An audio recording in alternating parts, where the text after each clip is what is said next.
Welcome to another episode of Voices Behind the Words, where we connect literature to real life through conversation with authors behind your favorite stories. Hello everyone, this is your host Arya Agnihotri. Today we are diving into Lost Spring, Stories of Stolen Childhood with author herself, Anushree. Welcome to the show, Anushree.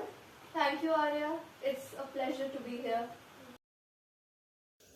The chapter Lost Spring, originally a part of your book Lost Spring, Stories of Stolen Childhood, highlights about two boys, Mukesh and Sahib. Their life is marked by poverty and child labor. So, what inspired you to write about them? Well, their stories really found me. Sahib was a rag picker in Simapuri and Mukesh came from a family of bangle makers in Firoziabad. What struck me was the contrast, their innocence, dreams and laughter against the harsh reality they lived in. I wanted to show how poverty snatches not just your childhood but also hope and imagination. Oh, that's great, author. There's a powerful saying where you say, garbage for them is like gold. That's a very haunting image. What did you feel when you witnessed children living there? Well, it was deeply unsettling. As a journalist, you try to observe objectively, but as a human being, it's impossible to not get affected. So whenever Sahib found something useful in a pile of trash, it stayed with me. Because that trash is not just for survival, it is a symbol of what society has reduced them to. True though. Mukesh, on other hand, wanted to become motor mechanic, which was very different from his family trade.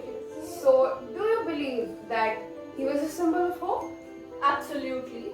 Mukesh's quiet determination to break free from generations of bondages gives the story its hope.